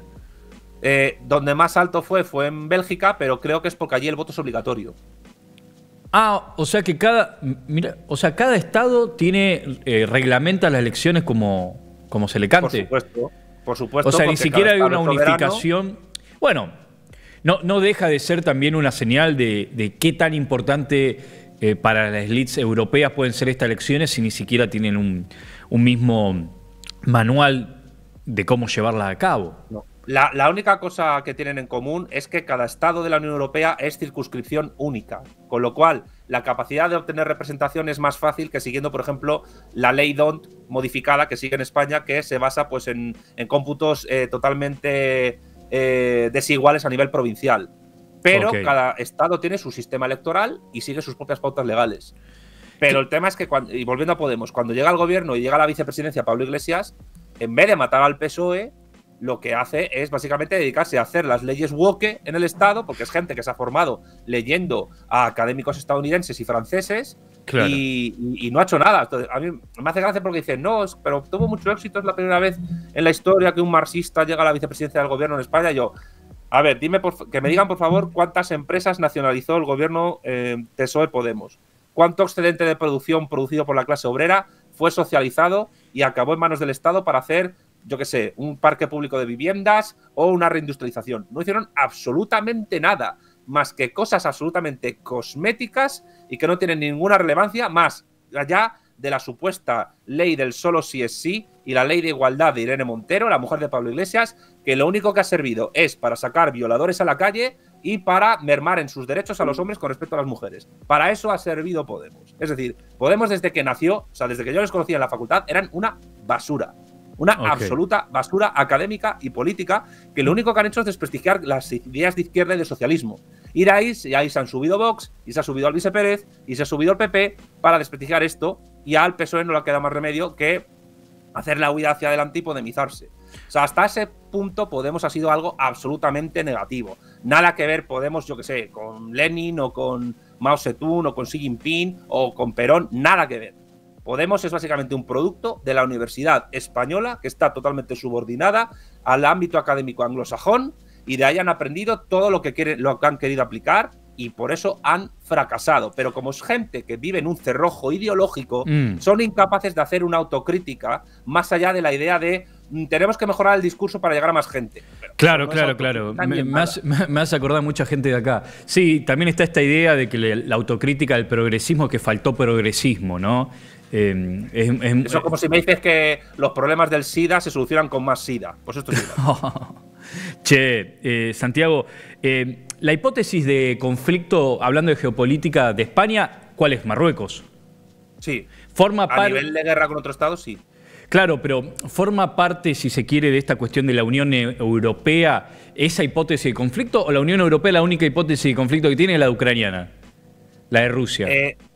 A ver, Ucrania de momento está fuera de la Unión Europea, aunque ya Borrell y von der Leyen dijeron que se estaban empezando los trámites para entrar.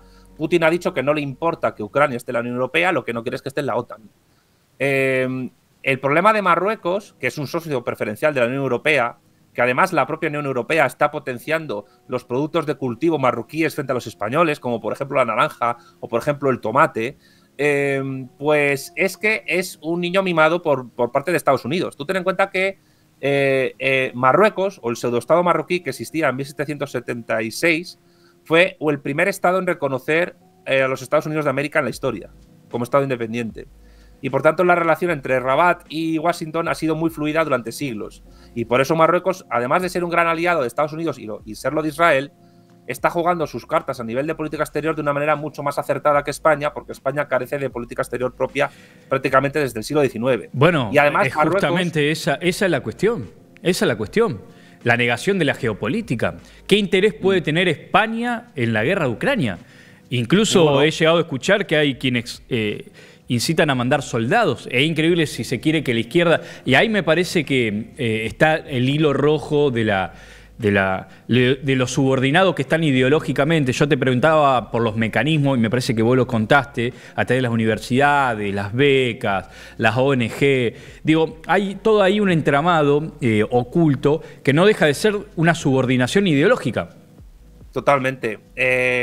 Tú ten en cuenta que cuando tienes un país subordinado ideológica y culturalmente, y que además se autodesprecia, porque no es un país donde el patriotismo y el nacionalismo... Claro, hecho, que ya es un problema. En España ya es un problema el nacionalismo, el patriotismo. No, mira, tú te vas a Argentina y ahí no hay problema en hablar de nacionalismo argentino o incluso de pensamiento nacional, que será tanto a la izquierda como a la derecha. En España hablar de nacionalismo español es básicamente hablar de Franco. Claro. Como si los nacionalistas españoles liberales de Cádiz del siglo XIX o incluso pues de tipo socialdemócrata en el siglo XIX y XX no hubieran sido nacionalistas españoles. Pero es que la palabra nacionalismo en Europa Occidental es tabú. Es tabú porque se asocia a la derecha, se asocia a Hitler, claro, se asocia a todo esto. Pero geopolíticamente la cosa es más grave. ¿Por qué? Porque España acusa a Vladimir Putin de haber apoyado el secesionismo catalán de Puigdemont. Yo no niego que no hubiese contactos, por ejemplo, entre Artur Mas y el Kremlin, que no llegaron a nada. Okay. Pero Puigdemont, donde ha estado protegido y donde ha estado asilado, no es en Moscú ni es en Pekín, es en Waterloo, en Bélgica. Y donde tiene un escaño es en Bruselas. La cuestión es la cuestión es lo que pasa con lo que decía Kissinger. Es un problema, yo lo extiendo a Europa, pero también vale para Estados Unidos. Es un problema ser enemigo de Estados Unidos, pero mayor problema es ser su aliado. Y claro, a eso únele con el tema de Marruecos, que no quiero dejar de decirlo, que la OTAN, a partir de un cierto paralelo, no protege ciertos territorios españoles en África. Y Ceuta y Melilla, si son invadidas por Marruecos, jamás la OTAN las defendería. Entonces, ¿de qué nos vale estar en la OTAN a España? Tenemos una población tan absolutamente subordinada que ves a Pablo Iglesias, ves a Monedero y ves a Irene Montero llamar tirano a Putin, cuando Putin lo único que está haciendo es tratar de asegurar la supervivencia de Rusia como sociedad. Es lo único que está haciendo. Pero, a ver, la Unión Europea, es que si tú ves en los discursos de los europarlamentarios, de los políticos que gobiernan en la Unión Europea, es de una chabacanería y de un nivel bajísimo. Nunca en la historia de las naciones europeas había habido un nivel intelectual y formativo tan bajo en los presidentes, primeros ministros de Europa como en la actualidad. ¿Por qué? Porque todos han sido educados a través de estos mecanismos que tú has señalado muy bien de subordinación ideológico-cultural. Y en España, pues pasa exactamente lo mismo. Pedro Sánchez es un eficiente funcionario de los intereses anglogermánicos y va a durar en el poder, salvo que pierda las elecciones, de manera flagrante, mientras sea útil a esos poderes. Pero como la geopolítica, la dialéctica de estados y de imperios, pues puede ser también que es un tema tabú, y en España yo creo que de geopolítica se sabe bastante poco, pues no se tienen en cuenta estas cuestiones. Santiago, bueno, está claro, a mí me parece esto, obviamente que a mí me parece que son momentos más de díscolos que de alumnos obedientes. Vos sos un díscolo. tus posiciones no son convencionales, pero al mismo tiempo habitás la academia. En esta idea de que cuando criticás, me parece, a Podemos, también criticás las instituciones. Y está claro que quienes lleguen a este video van a estar alertados de quién sos y cuáles son tus posiciones. No quiero volver a explicarlas ni empezar por el principio. A mí me parece que una pérdida de tiempo, ¿viste? Siempre arrancar por la primera página. Si no, ¿viste? Es como que todo termina siendo un contenido de TikTok, ping-pong, y siempre explicar. A mí me parece que los que llegan a este video y consumen Cabaret Voltaire más o menos harán su investigación o ya la habrán hecho. Pero bueno, quiero entrar a esta parte de la conversación que a lo mejor nos vamos a abstraer un poco, porque está claro todo lo que hemos hablado hasta este momento, y a mí me parece que estamos en este momento donde las viejas brújulas dejaron de funcionar. Eso está claro. Y nada está donde debería estar. Al mismo tiempo son las brújulas con las cuales fuimos adoctrinados, en el término concreto de la palabra, a la hora de formarnos. Incluso que se han transformado en identidad. Entonces, surge para mí la necesidad de cartografiar la realidad nuevamente, con lo costoso en términos de tiempo y de recursos que significa. Pero acá hay dos peligros, ¿no? Quedarse defendiendo los viejos mapas como si fuesen más importantes que la realidad misma. Y también me parece que, por otro lado, por emprender esta tarea que hay que hacer de cartografiar, terminar incurriendo en el terraplanismo, en las conspiraciones. A mí me parece que son los dos peligros que hay latentes. Ser demasiado conservadores en nuestra defensa a los símbolos, o, si se quiere, tirar todo y empezar, como si se quiere, por una hoja en blanco y terminar, por no saber a dónde queremos llegar, incurriendo en ciertas teorías conspirativas, tal vez. Esos son los dos peligros que yo veo latentes. Entonces, la pregunta concreta es esta, ¿cuál es tu búsqueda como marxista en estos tiempos y qué te encontraste cuando te topaste con el hispanismo?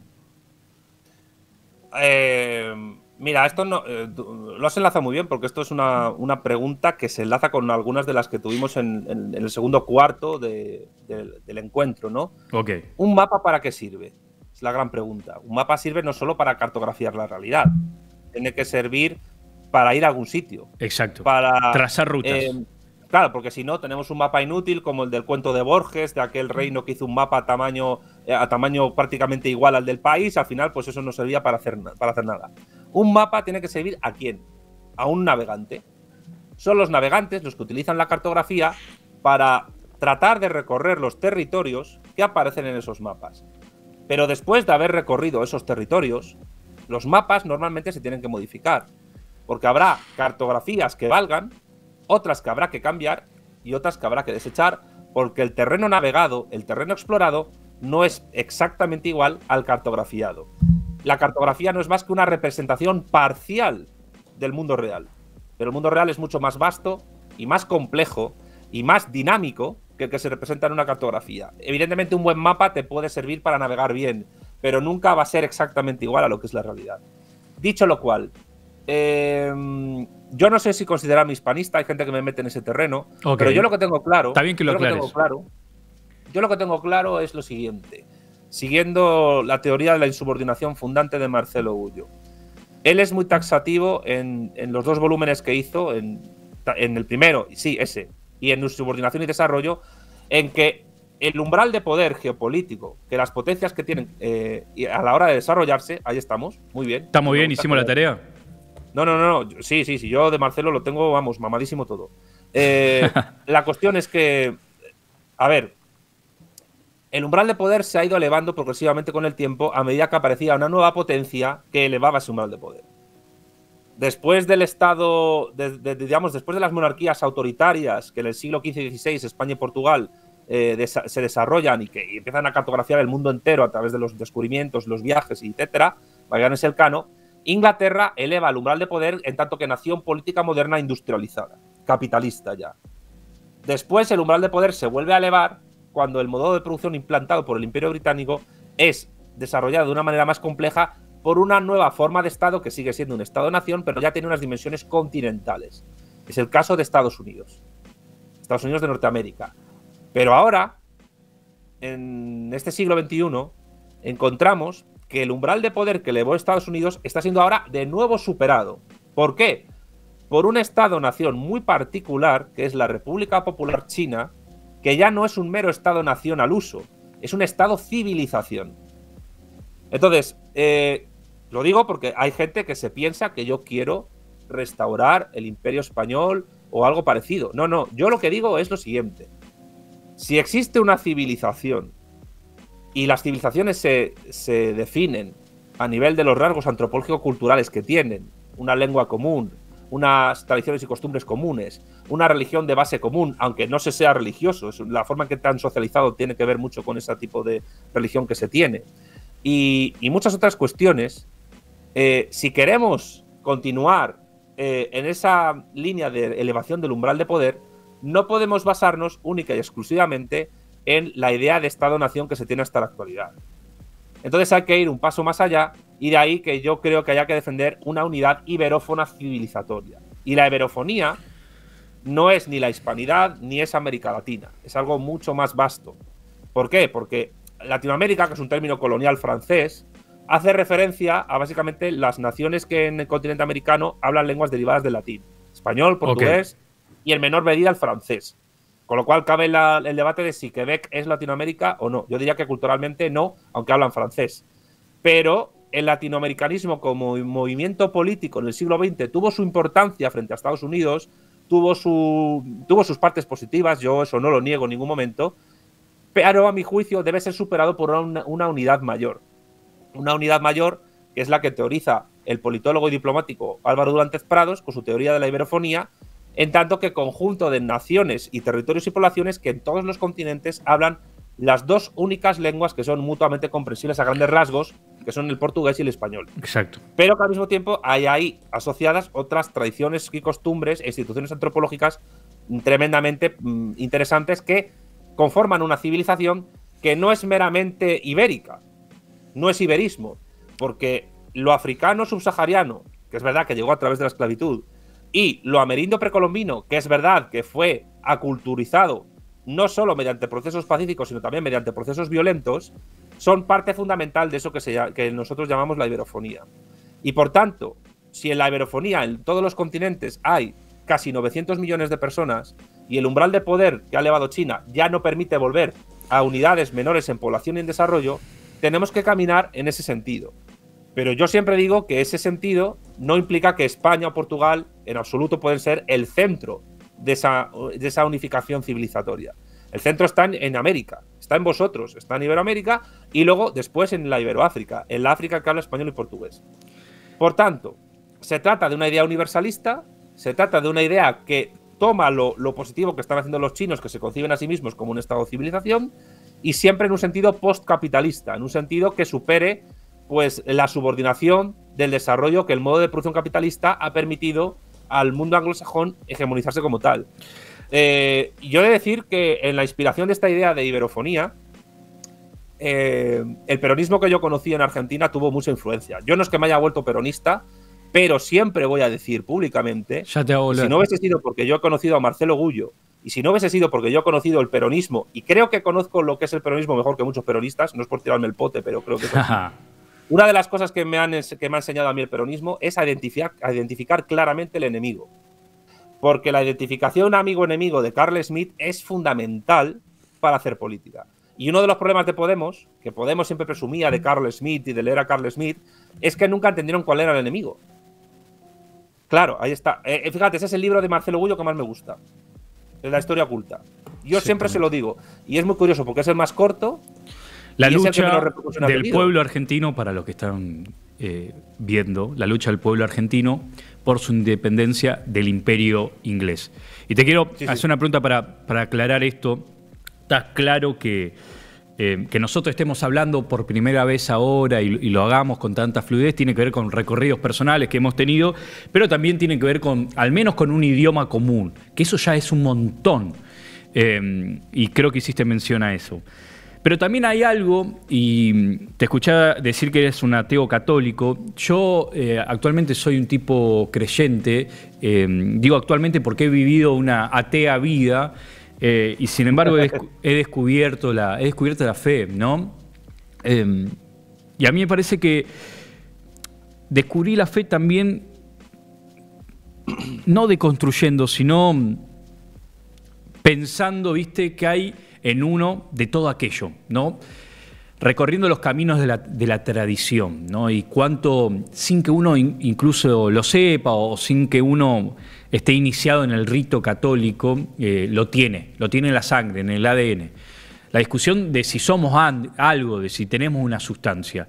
Y yo creo que sí, creo que esta conversación de alguna manera forma parte de eso.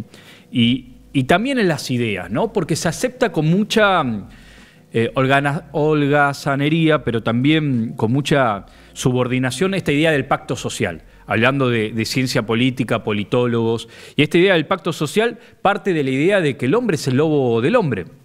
Y sin embargo, el catolicismo tiene algo para decir al respecto, en tanto su cosmovisión, no su ideología, su cosmovisión, es que es todo lo contrario, es que los hombres somos todos hermanos porque somos hijos del mismo padre. Y si bien pueden ser dos construcciones mitológicas, si se quiere, hay un mito detrás, no dejan de tener efectos en la realidad, incluso en la construcción ideológica, en el edificio ideológico que después se construye a partir de esa cosmovisión. Y por un lado, obviamente aparece la idea de pacto social, de sociedad, y del mundo anglosajón, que tal vez es esta idea que voy a decir de identificar el enemigo, el rival. Claro, es que... Y sin embargo, perdón, termino con esto. Sí. Un pequeño paréntesis, es que es importante. El peronismo me enseñó a identificar a los anglosajones como el enemigo. No al anglosajón, no a la persona que está en Inglaterra tomándose una pinta en un pub. No. No a los hermanos Gallagher. No queremos matar a los hermanos Gallagher. Claro, ahí está el tema, que es que hay gente que confunde una cosa con la otra. Bueno, acá el operador quiere matar a los hermanos Gallagher, pero bueno, es patea con Blur. Pero bueno, nosotros como somos de Rosario, nos identificamos más con Manchester. Che, escúchame, bueno, y justamente lo que se contrapone tal vez, para que quede claro, ¿no? Porque lo que contrastaría en términos de mundo católico es la comunidad, que al mismo tiempo forma parte del ADN del peronismo en términos de comunidad organizado. ¿Esto te parece que es así, no?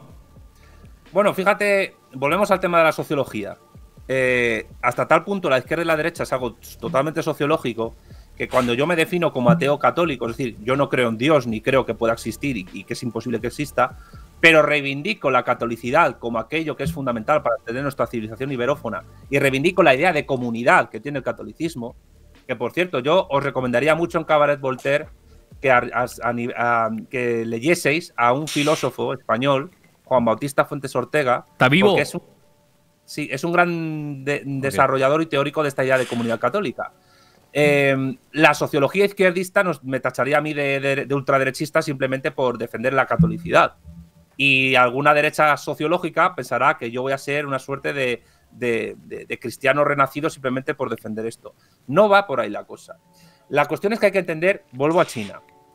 Los chinos han tenido un acierto muy fundamental que los diferencia de los soviéticos. No subordinaron su sociedad al marxismo.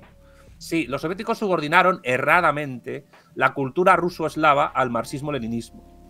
Los chinos lo han hecho al revés. Han puesto el marxismo-leninismo, pensamiento Mao Zedong, al servicio de una cultura milenaria confuciana, con elementos taoístas y budistas, pero esencialmente confuciana y también legalista. Ahí está mi directo con Mau Wukong, donde lo explica muy bien en mi canal. Estuve hablando con el gallego. Es un crack. Es un crack, arquitecto. Estuve hablando, salió tu directo, ya lo vamos a hacer. El tema que está en Dubái, es muy difícil el horario, loco. Ahora está en Turquía. Bueno, es imposible. Lo vamos a conseguir igual. Se mueve más que la inflación el hombre. Sí. Pero vamos, la cuestión es que yo creo que hay que ir por ahí. El gran desacierto que ha tenido Podemos y que ha tenido toda la tradición comunista / marxista en los países hispanoparlantes es haber hecho lo mismo que hicieron los soviéticos. Y por eso, por ejemplo, el comunismo en Argentina es residual o absurdo. Y aquí meto al trotskismo también, que es casi hegemónico, ¿no? Hay que aprender de los chinos.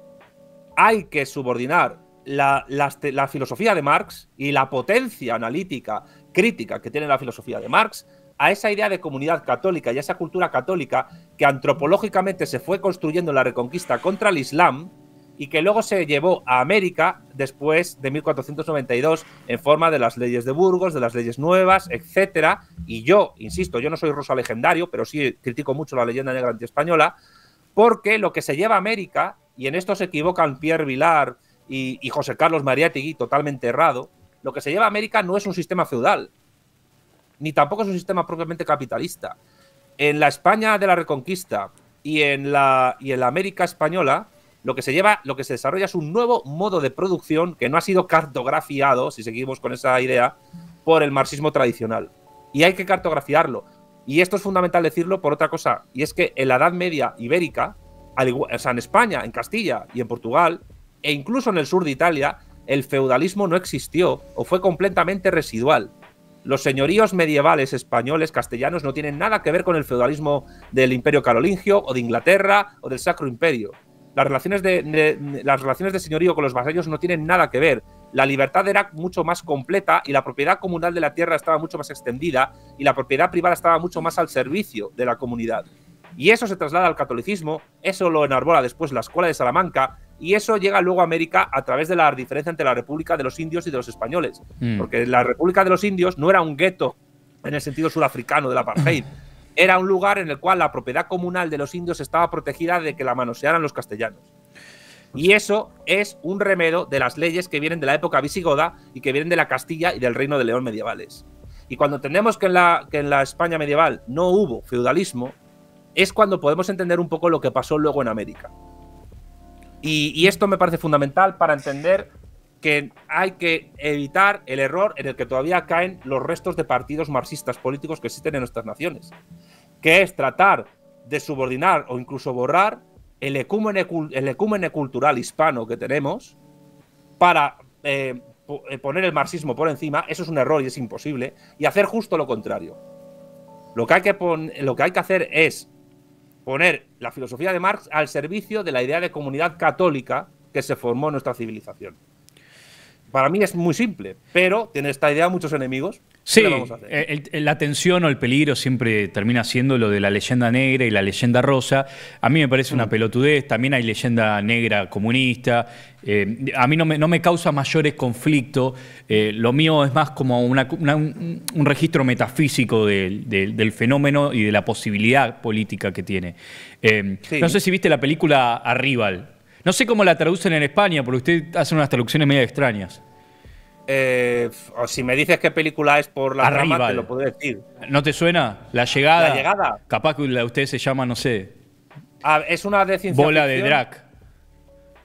Pero eso es en valenciano. Pero esa es una de ciencia ficción en la que llega una nave con dos extraterrestres que parecen pulpos o algo exactamente, así, ¿no? Vale, exactamente. sí, la he visto, sí. Bueno, en definitiva, lo que hay en la película, que por momentos parece la típica película de ciencia ficción, como esta clásica El día que paralizaron la Tierra. Digo, aparece una nave extraterrestre, varias en todo el mundo, pero sin embargo lo que nos quieren legar, y perdone el spoiler, adelante en el video si no la vieron y vayan a verla, lo que nos terminan queriendo legar, si se quiere, los extraterrestres es un lenguaje.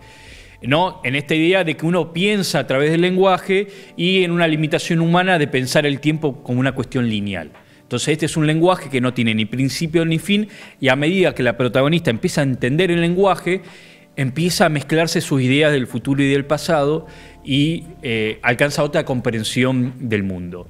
Ese es el regalo que aparece mal traducido por el lenguaje humano como un arma, que en realidad es una herramienta, ¿no? Porque un arma no deja de ser eso. Entonces, no sé, en esta cuestión metafísica o de la sustancia con la que uno puede entender que cada pueblo puede estar constituido y hecho, y acá hay un doble milagro. Por un lado, hablar por primera vez una persona y tener tanta afinidad, y por otro lado, la tecnología, que también es algo que uno no es que uno quiere restaurar el orden antes del Concilio Vaticano II, pero como, si se quiere, la fe también tiene un rol en esta Constitución. Incluso, aunque estemos hablando un ateo, en tu caso, y un ex ateo como en el mío. Sí, bueno, no sé, totalmente de acuerdo. Si quieres, te puedo responder un poco a la gallega, haciéndote a ti una pregunta por mi parte. Dale, dale, obvio. ¿El lenguaje, tú qué crees que es? ¿Algo natural o algo cultural? No, algo cultural. ¿Seguro? Bueno, ¿el lenguaje qué? El español tal vez es algo cultural. No, el inglés. El lenguaje, la capacidad de los seres No, humanos. bueno, es justamente lo que nos diferencia de cualquier otro mamífero. Podemos representar abstracciones, ideas, podemos transmitir información. Hay algo ahí interesante, incluso que aparece en el libro de Sartori, Homo Videns, ¿no? Uno piensa a través del lenguaje. No, bueno, sí, natural tal vez, ¿no? Es un don. Hombre, tú sabes que hay especies de mamíferos, como por ejemplo los cetáceos, los delfines, las orcas, las ballenas, que tienen lenguaje rudimentario. Rudimentario, pero se ha demostrado que se pueden llamar entre ellos, los individuos de una especie de ballenas, de cetáceos, con un nombre propio. Porque tienen ¿Con un nombre para… propio? ¡Wow! Sí, eso es mucho. Es la hostia, o sea, que decir, tienen Sí. un sonido muy peculiar para identificar a un grupo de sujetos a un sujeto determinado dentro de una manada o de un clan. Mirá, eso es muy loco, no lo sabía. Pues, y luego, luego tener los loros, que te pueden desarrollar lenguaje también, e incluso pueden elaborar ideas, aunque sean rudimentarias. Hay varias especies animales que tienen cultura. Tener cultura no es algo, digamos, per se maravilloso. Es simplemente un hecho de muchas especies, y particularmente de la humana, que nos ha permitido sobrevivir y adaptarnos a muchos terrenos. Sí. Tú te das cuenta que la especie humana se ha adaptado a todos los ecosistemas del planeta. Exactamente. A todos, sin excepción. Hay seres humanos viviendo, los inuit, en el polo ártico, hay gente en el desierto, hay gente en las altas montañas, etc. Es verdad que nos hemos centrado más en los deltas de los ríos y luego hemos construido ciudades. Pero yo te diría que el lenguaje es la prueba evidente de que la distinción entre lo natural y lo cultural muchas veces es ficticio. ¿Por qué? Porque el desarrollo de la inteligencia humana ha requerido siempre, para evolucionar, de herramientas, de armas, como decían equivocamente en la película que dices tú. Sí. Y claro, la disjunción naturaleza-cultura es ficticia porque toda la inteligencia humana ha necesitado de herramientas artificiales para seguir progresando. Es lo que Engels llamó, en un artículo maravilloso, el trabajo en la transición del simio al hombre. Que evidentemente es lenguaje decimonónico, que habría mucho que matizar, pero no deja de tener su parte de verdad. Nosotros hemos podido utilizar a través del lenguaje, y hay muchas formas del lenguaje, no solo está el hablado, está el escrito, está el simbólico, y a través de ese lenguaje hemos podido clasificar la realidad y operar con ella, porque el lenguaje también requiere de manos, porque nosotros con el lenguaje operamos sobre la realidad, para poder identificarla, transformarla, definirla, delimitarla, etc. Y eso es una cosa tremendamente maravillosa, porque ha permitido que ciertos lenguajes se hayan desarrollado de una manera tan compleja, como ciertos idiomas, como puede ser el idioma español, hasta el punto de que el idioma español ha permitido desarrollar doctrinas filosóficas avanzadas y complejas para poder intervenir sobre la realidad de una manera políticamente exitosa. Sí. Y eso es lo que en el fondo resume el encuentro que tú y yo estamos teniendo aquí en Cabaret Voltaire. Y es que el lenguaje es un producto que es al mismo tiempo natural y al mismo tiempo cultural. Okay. Porque sin la cultura, la especie humana jamás hubiera podido sobrevivir a ningún hábitat en que se hubiera encontrado.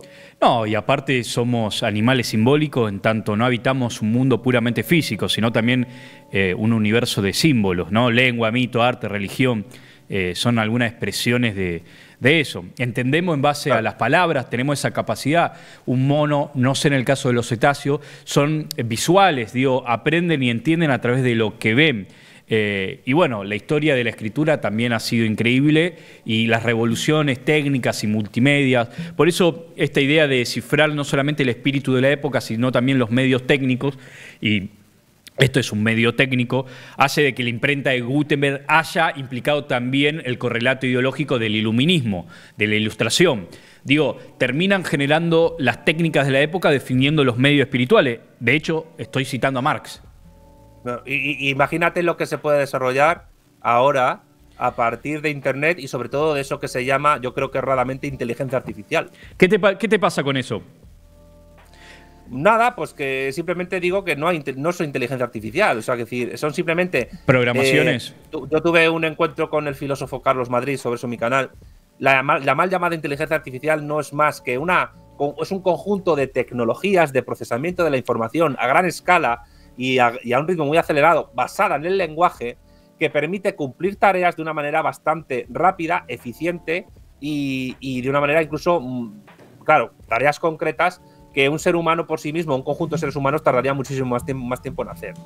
Pero no deja de ser la inteligencia artificial, la mal llamada inteligencia artificial, un conjunto de herramientas más que permite a nuestra especie adaptarnos a una nueva idiosincrasia e incluso desarrollar nuevas formas de relaciones sociales o afianzar nuevas formas de relaciones sociales pasadas. Otras se acabarán diluyendo.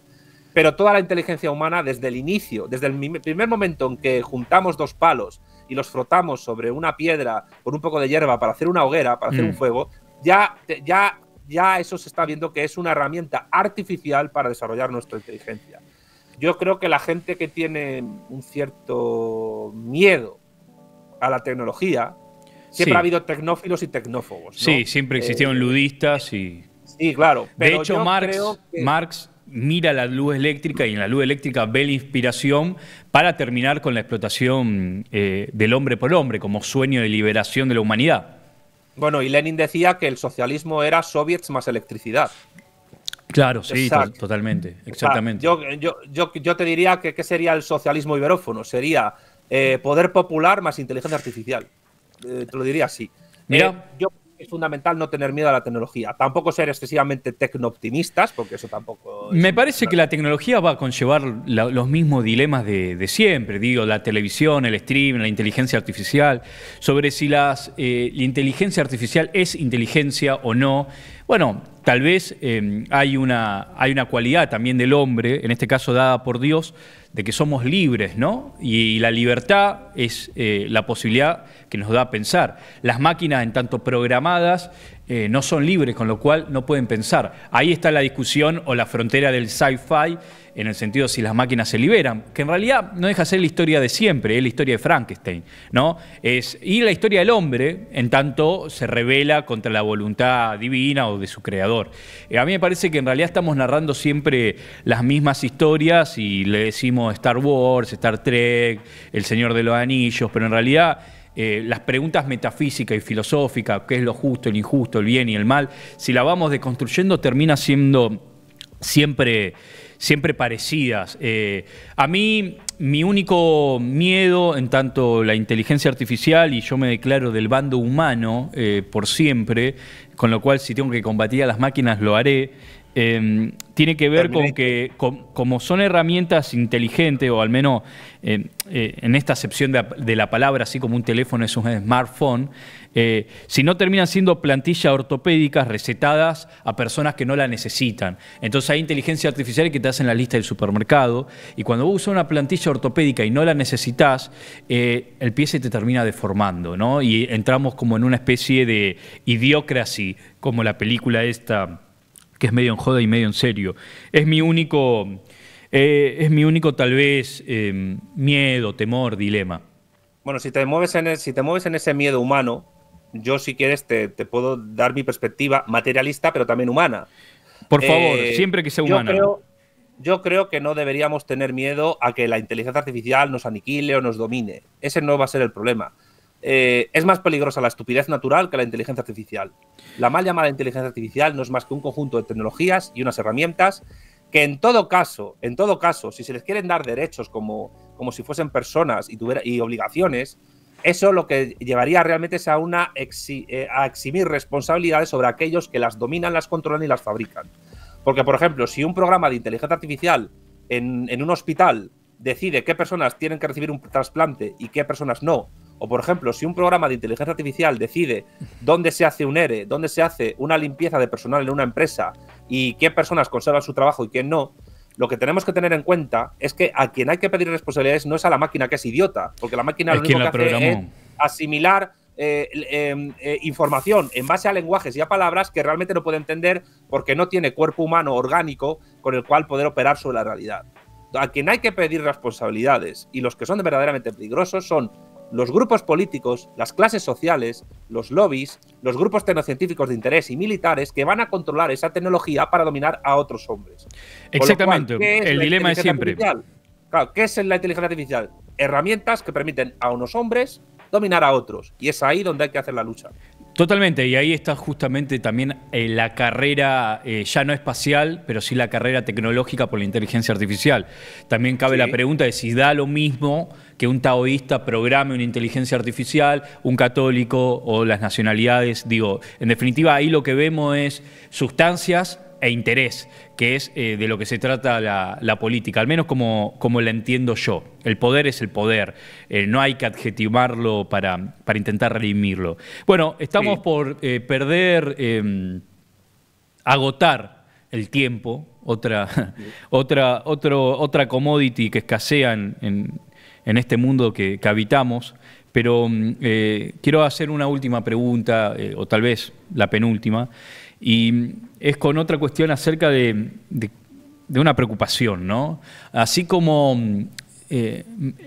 digámoslo rápido y pronto, así como el progresismo quiso interpelar a la sociedad hablando de twerking, lesbo, antiespecista, horóscopo y constelaciones, ¿no te parece que también hay un peligro en que la crítica al progresismo se quede hablando del marxismo católico hispánico y el retorno a la tradición, y de repente la señora de barrio está preocupada por cosas mundanas, en el sentido de que no hay un peligro también de que esto sea una escaramuza entre intelectuales, streamers, comunicadores, y el mundo siga yendo para indefectiblemente en otra dirección? Yo creo que existe ese peligro si esto lo cerramos en simplemente una discusión en un seminario de facultad. Ok. A ver, si Milei ha ganado las elecciones en Argentina, ha sido por los errores de sus adversarios y también porque Milei, desde parámetros ideológicos aberrantes, ha señalado acertadamente los errores del otro y ha hablado de temas que preocupaban a la gente. Y por eso ha tenido tantos votos. Yo lo dije ayer en mi directo. Algo parecido está ocurriendo en España con Alvise Pérez y en parte con Vox, aunque yo creo que todavía no hay que equipararlos ideológicamente del todo a la opción política de Milei.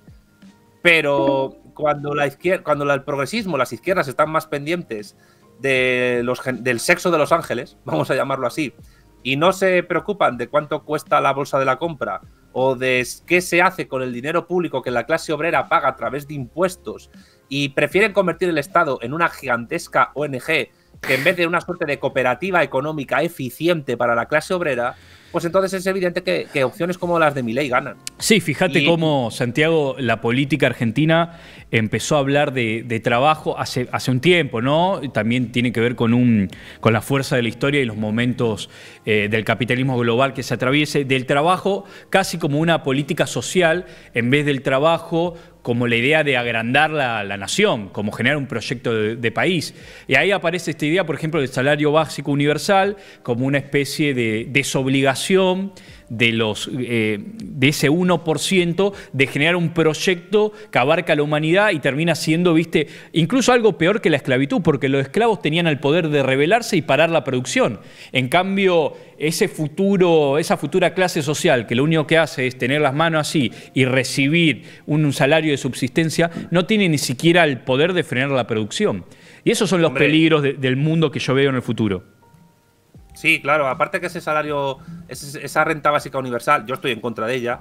Primero porque habría que saber de dónde se va a sacar el dinero para pagar eso. Y en segundo lugar, si vamos a un mundo en el que la población activa que trabaje va a tener que venir del lumpen del tercer mundo, y particularmente del África, y cada vez va a haber más ancianos, va a haber un momento en que las pensiones tradicionales que se pagaban en el estado del bienestar van a dejar de ser sostenibles y se va a pasar a la renta básica universal como una forma de mantener población desempleada o no sirviente. Con lo cual, el famoso ejército industrial de reserva del cual hablaba Marx en El Capital, al final van a ser los que reciban esa renta básica. Sí, y va a estar defendido por izquierda.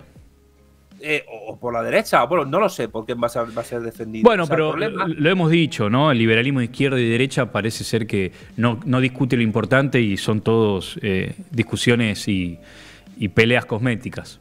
Mira, un problema que tenemos la gente de tu generación y de la mía es que nos han educado desde pequeños en la escuela para un mundo que los que vinieron antes, los boomers que se llaman, pues vivieron ellos, construyeron ellos y ellos mismos en el fondo sentaron las bases de bueno, ellos pusieron los clavos del ataúd del mundo que construyeron.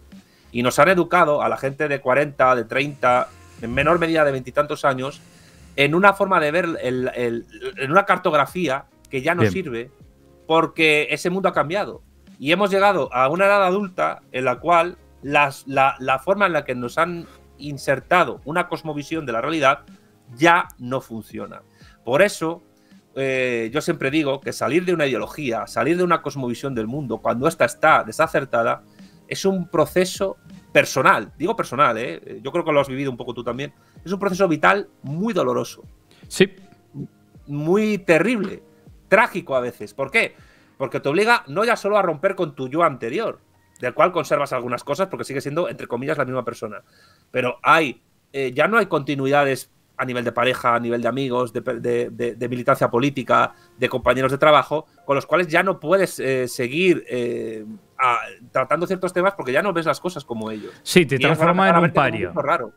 Es como desertar. De hecho, hay un libro de Ariana Harwick que se llama así, Desertar. Sí, son procesos y al mismo tiempo son inevitables. Y bueno, yo creo que también igualmente hay algo de la realidad que después te termina recompensando en términos de que hay algo de todo eso que se acomoda. Al menos así me gusta pensarlo, y pensamos este programa Cabaret Voltaire como un laboratorio. Decimos un asado, una picada, para seguir conservando la institución argentina de la amistad como eje ordenador de todo lo que nos convoca y queremos seguir siendo. Pero Santiago, te quiero agradecer. ¿La pasaste bien? Yo estupendamente. ¿Lo has pasado bien tú? De puta madre. ¿Vas a venir a Argentina? ¿Hay algo programado o no? Mira, cada vez que hablo con un argentino me pregunta eso. Bueno, a mí me entonces es hora de pensarlo como un proyecto. Mira, yo siempre digo una cosa. Argentina me debe 5 meses de mi vida, porque cuando yo estuve haciendo la beca no me digas que no te pagaron. Fue entre abril del 2019 y noviembre del 2020. Y me chupé, por desgracia, una cuarentena terrible por la pandemia del COVID. Y tú sabes que la cuarentena en Argentina fue prácticamente la más dura de todo el mundo. Sí. Y entonces me pasé 5 meses, eso sí, en contacto constantemente con mi pareja, con Alicia, aislado. ¿Ella estaba acá con vos en Argentina? Sí. Ah, ok. No, ella estaba en España, yo estaba en Argentina. Nos separaban 13.000 kilómetros de distancia. Y de mi familia y tal. Pero claro, y además mi tío murió en España y no pude despedirme de él. O sea, fue complicado. Bueno, hay que hacer algo al respecto. A mí me gustaría mucho volver. Y de hecho, si vuelvo, me gustaría pasarme por Rosario, porque tengo muchos amigos allí, aparte de Marcelo, Mariano Utín, que verá esto, etcétera. La gente de Vanguardia Argentina para la Liberación. No hay nada programado, pero sí hay algo pensado. Es decir, que yo os diría lo que dijo Terminator a la comisaría. Volveré. Volveré. Che, escúchame, si llega a venir a Rosario, contá con nosotros, vamos a hacer seguramente alguna actividad acá. Nos gusta también hacer este programa en vivo. Ya tuvimos, si no me equivoco, 3 experiencias. Un programa que tiene menos de un año. En septiembre cumpliríamos nuestro primer año. Pero estamos encantados de tener esta rutina de leer, de conversar, de conocer gente, y es nuestra principal retorno, ganancia, porque otro no tenemos. Así que, Santiago, te quiero agradecer, realmente. Te mando un abrazo grande. Igualmente, un abrazo para vosotros y he estado muy a gusto. Dale. Bien, ahí pasaba Santiago Armesilla, sin N. Les pido perdón si agrego consonantes o quito eses, pero bueno, soy de Rosario y espero no dejarlo de ser nunca. Bueno, nunca lo voy a dejar de ser porque nací acá. Espero que lo hayan pasado bien, me pareció re interesante, me pareció, bueno, estimulante, como todas las conversaciones que intentamos tener. Tengo un problema acá, pero en definitiva, si les gustó el video, pueden dejar su comentario, generemos intercambios, y bueno, esto es la conversación infinita. Como sugiere el nombre, tocará continuarla hasta que no estemos más acá. Gracias por estar del otro lado.